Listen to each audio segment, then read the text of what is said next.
c'est très délicat. Les parents ont toujours peur que le fait de parler à leur enfant vienne bouleverser l'enfant ou le rendre bizarre ou lui mettre des idées en tête. Or, non, un enfant à qui on parle, c'est un enfant qu'on apprend à se protéger, justement. Et l'enfant est vulnérable tant qu'on ne lui a pas expliqué. Surtout que dans des cas de pédophilie, l'enfant aura l'impression d'avoir fait une faute lui-même. Donc, il parlera encore moins.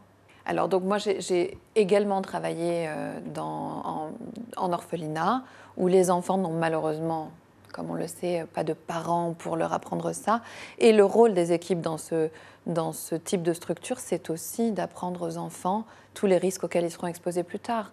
Et ces enfants-là, on leur disait clairement, avec un langage d'enfant, mais clairement, que personne n'avait le droit de leur mettre la main dessus, de les toucher au niveau de leurs parties intimes, par exemple. Un langage d'enfant, c'est quoi?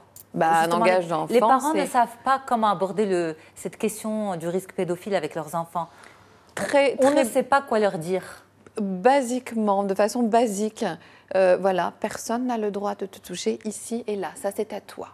C'est à toi, ça t'appartient. Personne n'a le droit. Et si un jour quelqu'un le fait, non seulement tu dis non, tu ne le laisses pas, mais en plus tu viens me le dire. Ok. C'est tout. Et l'enfant ne dit pas pourquoi? Éventuellement. Il peut chercher à savoir. À chacun pourquoi. de trouver ses mots à ce moment-là pour expliquer que ce sont. C'est délicat. Mais en fait. c'est délicat, mais c'est faisable. Ouais. Et il vaut mieux prévenir encore une fois que guérir. Moi, je pense qu'il faut absolument le faire. Amel?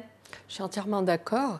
Et moi, j'ai envie aussi de rajouter que dans toutes les études qui ont été faites par rapport à la pédophilie, ce qui ressort, nous, on a tendance, nous parents, moi, en tant que mère, le jour où j'ai été maman, ce qui nous fait le plus peur, c'est le grand méchant bonhomme à l'extérieur qui va prendre notre enfant. Alors que la pédophilie, dans la plupart des cas, c'est de la pédophilie de proximité.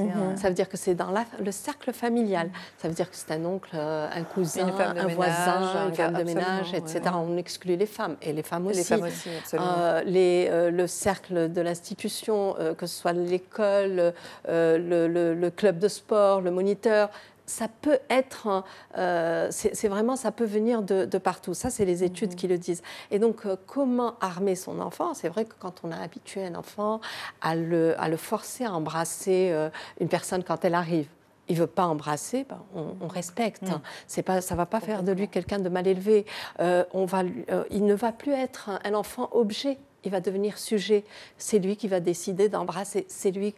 Eh ben, il va prendre conscience que lui, il existe en tant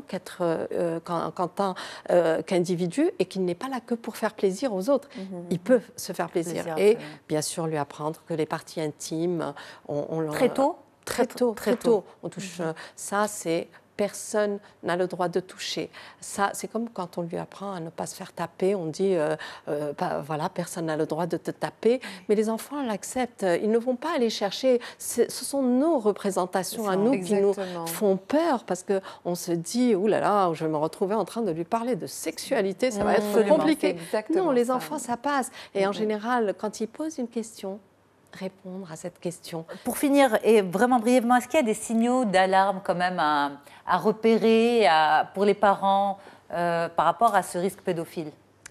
Petit rebondissement, oui, très important, et elle l'a parfaitement souligné, Amal, de ne pas projeter. En fait, la projection, c'est ce qui tue toute la communication avec l'enfant, parce qu'on pense que l'enfant va prendre les choses telles que l'adulte les entend. Absolument. Or, ce n'est pas du tout. C'est très vrai, merci d'avoir mis le point là-dessus.